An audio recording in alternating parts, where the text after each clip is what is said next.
Salut les anacalypsiens, bienvenue dans cette nouvelle vidéo d'Anacalypsie. Aujourd'hui on se retrouve pour la suite de la série Wednesday ou Mercredi en français de Netflix, avec le dernier épisode réalisé par Tim Burton. Et je dis bien dernier épisode réalisé et non par dernier épisode de la série. Voilà. Donc je vous laisse avec le générique et on va parler de cet épisode 4 qui était, ma foi, plutôt intéressant. Bien que pour du Tim Burton, je trouve que ça aurait pu être mieux. C'était pas. C'était un bon épisode, mais je veux dire, comparé aux trois épisodes précédents, je sais pas, j'ai trouvé un peu moins dans le thème, dans le délire de Tim Burton. Voilà.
Donc on commence l'épisode avec Mercredi qui va entrer par effraction dans la morgue de la police. Alors je sais pas vraiment si c'est de la police, mais du moins on va entrer dans une morgue afin d'observer le cadavre du SDF qui est mort à la fin de l'épisode précédent.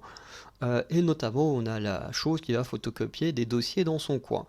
Voilà, et tout ça on retrouvera plus tard dans la série. Enfin dans la série, dans l'épisode.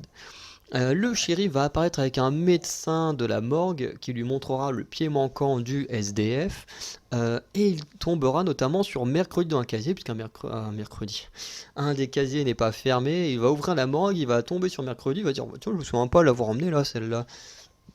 Et à la voir là avec sans expression et rien, il va la toucher, il va dire oh bah tiens, elle doit être morte depuis pas très longtemps ou le contraire.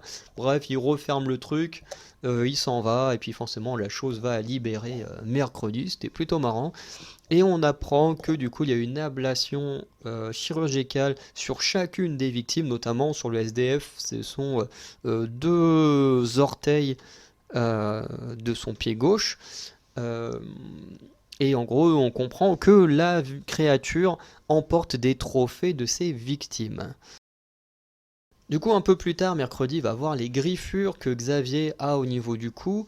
Et du coup, elle va le suivre dans une sorte de grange. Donc on apprend que Xavier l'a rénové et du coup, on lui a permis de faire son atelier dessin à l'intérieur. Et du coup, dans les lieux, elle va découvrir des dessins du monstre.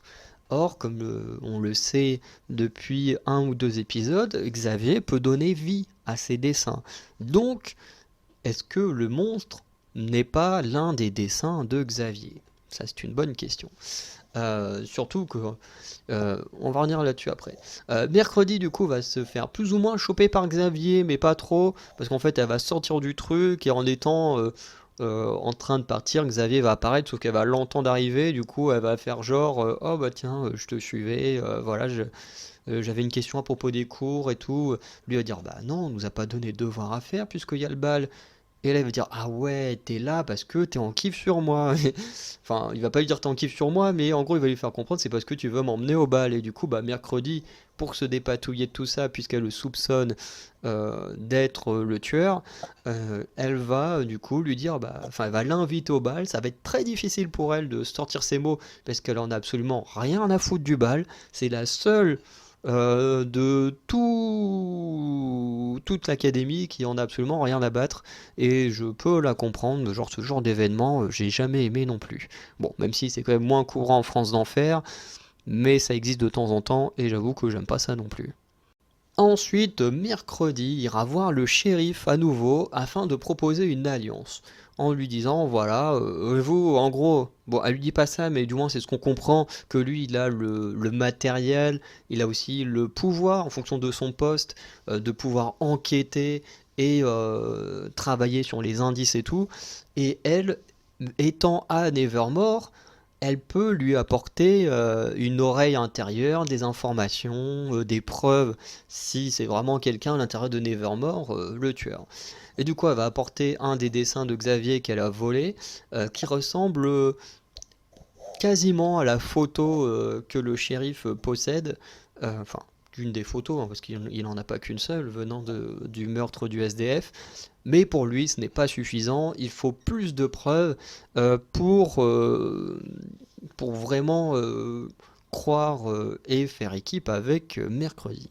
On a ensuite Enid qui va rencontrer le fils du maire, donc Lucas, qui est le fameux pèlerin qui avait agressé Mercredi dans le premier épisode dans le café, enfin premier ou deuxième épisode, je sais plus, que ensuite Mercredi a mis une raclée à un de ses potes lors de la journée du lien dans l'épisode précédent.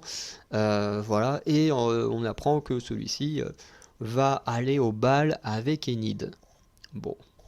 Ensuite, euh, je suis content parce que j'avais plus ou moins raison concernant le triangle amoureux entre Tyler, Xavier et Mercredi. Alors Mercredi, on ne sait pas ce qu'elle ressent pour les gens, voilà. Mais on sait que Tyler est à fond sur Mercredi, puisqu'il va clairement faire une crise de jalousie quand il va apprendre qu'elle va au bal avec Xavier. Et plus tard, il va se passer des choses. Finalement, elle ne va pas aller avec Xavier. Et puis là, t'as Xavier qui est en gros pétage de câble aussi, qui est pas content parce que finalement, elle va y aller avec Tyler. Et du coup, il va juste être hyper énervé. Et il va même demander à Bianca de lui effacer Mercredi de la mémoire. Donc, on sent que du côté de Tyler et Xavier a vraiment de très forts sentiments pour Mercredi. Alors, est-ce que l'un des deux fait semblant juste pour l'approcher et que l'un des deux est le meurtrier, comme je le pense depuis le début, ou est-ce que les deux sont vraiment super amoureux mais se détestent en même temps? On apprendra bientôt pourquoi. Enfin, quand je dis bientôt, c'est dans cette vidéo. Euh, et du coup, voilà, ça crée des tensions. Et voilà, Mercredi, elle, on ne sait pas vraiment qui c'est qu'elle préfère, mais on sent quand même qu'elle préfère passer du temps avec Tyler que avec Xavier. Ensuite, on a Mercredi qui va mettre son tableau. Alors, vous savez, un peu comme dans tous les. Un peu ce genre de trucs d'enquête où ils ont tous des tableaux avec des photos, des fils rouges, des machins. Mercredi, un peu le même style de tableau avec des photos et des photocopies. Enfin, genre, t'as des dessins de Xavier, t'as des photos justement qui viennent des photocopies qu'a fait la chose en début d'épisode. Mais au début, elle a voulu mettre ça dans sa chambre, sauf que Enid, ça la dégoûte et elle est même tombée dans les pommes euh, quand Mercredi lui a expliqué le truc des ablations et tout. Donc, elle se retrouve forcée à le mettre ailleurs et c'est dans la ruche d'Eugène qu'elle va le mettre. Et face à un dessin volé à Xavier, Eugène va identifier une sorte de tunnel en pierre qu'il a déjà vu dans la forêt. Et du coup, ils vont y aller tous les deux et ils trouveront des squelettes d'animaux. Donc apparemment, la créature ne tue pas que des humains. Une griffure, une griffe, et également des menottes pour un humain. Sûrement un peu dans le système des loups-garous ou pour éviter comme on peut voir dans Vampire Diaries, t'en as certains qui préfèrent s'enfermer dans une cage ou s'attacher afin de ne pas être dangereux pour la communauté. Donc, quand je dis la communauté, c'est-à-dire une ville ou voilà, des gens autour. Du coup, là, on retrouve ça, et autour des menottes, on a plein de griffures sur la pierre. Bref. Mercredi va également récupérer un torchon plein de sang dans le repère de Xavier, donc celui qui lui a sûrement servi à s'éponger sa griffure. Voilà, et tout ça dans le but de comparer l'ADN de la griffe et du torchon. Enfin, quand je disais le torchon, c'était plutôt le sang qu'il y a sur le torchon, hein. Finalement, Xavier va choper Mercredi dans son repère, sauf que cette fois il va rentrer, il va clairement l'avoir dedans, et elle va le mettre au fait accompli de décider le monstre, mais également le repère du monstre. Chose que, ok, Xavier, disons, aurait pu peut-être voir le monstre, qui dit que ça fait quelques semaines que le monstre l'obsède, donc certes il a pu le voir, mais connaître son repère, tout le monde ne peut pas connaître le repère du monstre, donc comment ça se fait que lui il ait pu le dessiner? Sauf qu'il dira que quand même que ce n'est pas lui, et il dira qu'il a dessiné autant de fois le monstre parce que ce dernier l'obsède, et que sa griffure va venir justement d'une grosse, plus un gros dessin au milieu de la pièce qu'il a fait. Et en fait, il dit qu'il ne contrôle pas son pouvoir avec ce monstre, et que ce dernier, justement, en perdant le contrôle, l'aurait griffé au niveau du trapèze, enfin trapèze, cou, quoi. Et voilà. Donc apparemment, ce serait comme ça qu'il se serait blessé. Chose qui pourrait être assez crédible dans les images que nous on a, puisqu'on le voit avec sa griffure en sortant de ce cabanon. Donc ça paraît plutôt crédible pour le spectateur. Mercredi va donc apporter la griffe et le torchon de sang au shérif, dans le but voilà, d'avoir des réponses sur l'ADN entre les deux. Mercredi va finalement devoir aller au bal, puisque la chose a invité Tyler pour elle, sans lui demander, et il a même volé la robe que Mercredi avait à l'œil, et voilà. Donc elle se retrouve finalement à aller au bal au lieu d'aller quêter au niveau de la grotte. Et justement, cela va avoir des conséquences plus tard, puisque Eugène va tomber sur Mercredi et Tyler, et voilà, Mercredi va lui dire n'y va pas tout seul, c'est trop dangereux machin, et lui va se dire moi je m'en fiche, j'ai pas peur, je vais quand même aller voir, et on verra ce qui se passe dans l'épisode. On a Ajax et une fille qui vont tomber sur Enid et le fils du maire, donc Lucas, dans une scène qui était plutôt amusante, parce que en voulant donner des verres à Lucas, Enid va pas faire attention et les renverser sur ce dernier, et du coup, pour l'essuyer, essayer de nettoyer son pantalon, elle va se mettre à genoux face à Lucas. Et du coup, t'as Ajax qui va passer là avec une autre fille, qui vont lui parler, puis t'as juste Enid qui bouge pour tourner la tête. Et en gros, je ne dirai pas le mot, mais vous voyez à peu près dans quel genre de position est Enid en plein milieu du bal. Voilà, j'ai trouvé ça assez amusant. C'est plus une blague, voilà, pour adultes, pré-adultes, hein, voilà. Je pense qu'un enfant ne comprendrait pas ce genre de blague, mais moi j'ai trouvé plutôt amusante. Euh, Mercredi va également tomber sur eux, et on va apprendre qu'en fait Enid est là avec Lucas parce qu'elle veut rendre jaloux Ajax, et qu'apparemment euh, on nous dit que Lucas veut rendre également jaloux son ex, mais finalement on apprend qu'il y a d'autres intentions derrière, même si au dernier moment il va vouloir un peu revenir dessus, parce que je pense qu'il va vraiment avoir de l'affection pour Enid, et en plus le style de Enid dans cet épisode, enfin surtout au bal, il est incroyable. Je sais pas si c'est une perruque ou pas, mais avec les cheveux violets, enfin à moitié rose violet, je ne sais plus, elle était vraiment magnifique. Et on apprend également qu'il y a un très gros passif en commun entre Tyler et Xavier. Et ce passif, on l'apprend assez rapidement finalement, bien que Xavier ne va pas l'expliquer. C'est Mercredi qui va directement mettre Tyler sur le fait accompli, et ce dernier ne va pas refuter la chose, il va juste assumer que l'année précédente, avec ses potes, ils ont agressé Xavier et ont détruit une fresque que ce dernier avait fait. Donc on peut comprendre pourquoi il y a de l'aminosité entre les deux, c'est bien ça le mot. Bref, des tensions, au cas où c'était pas le bon mot, mais au moins avec un synonyme que je connais c'est plus simple. Tyler, du coup, comme je disais, va assumer auprès de Mercredi, même s'il dit ne pas forcément comprendre son acte. Je pense qu'on en saura sûrement un peu plus tard là-dessus. Et il nous dit également que c'est la raison pour laquelle il a fini dans un centre de redressement, et que maintenant il voudrait changer de comportement. Et effectivement, comme je disais, Lucas avait une autre idée en tête que de vraiment rendre jaloux quelqu'un, et cette idée c'était qu'avec ses potes, donc les deux autres pèlerins, ils vont venir avec une sorte de camion-citerne afin de détruire le bal pour se venger du coup de La Fontaine. Même si sur le coup, Lucas il va dire j'ai plus trop envie de faire ça. Après avoir passé du temps avec Enid, et je pense que n'importe qui passerait un peu de temps avec Enid, se dirait merde, ces marginaux ils ont l'air super cool, parce que vraiment Enid c'est un personnage incroyable, qui est tout le temps plein de vie, super gentil et tout.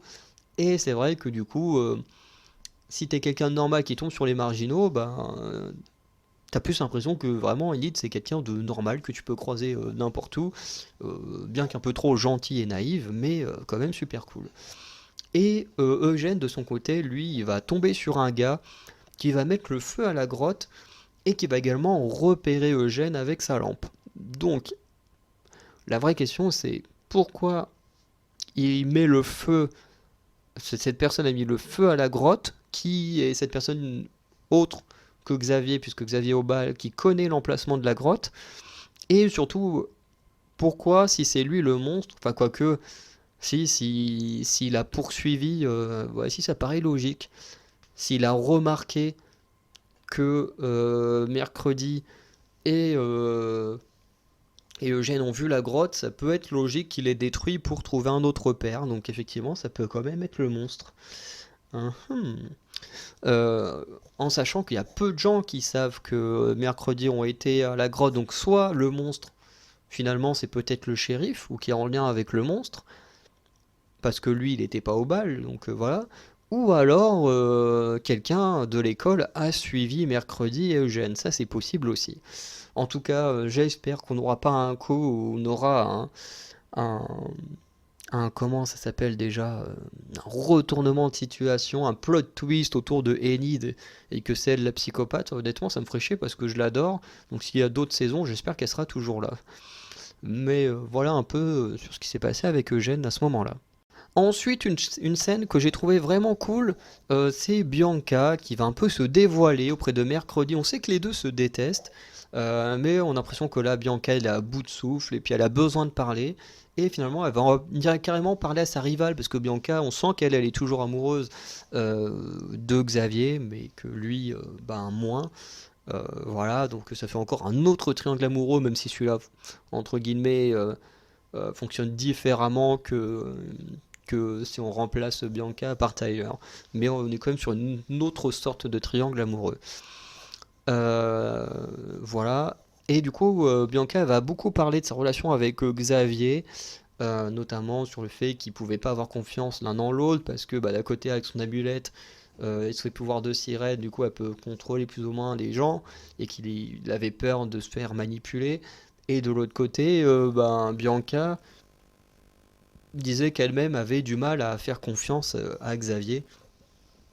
Et voilà. Et elle va également parler du regard des gens, tout ça, que c'est compliqué de toujours avoir le regard des gens sur elle et tout.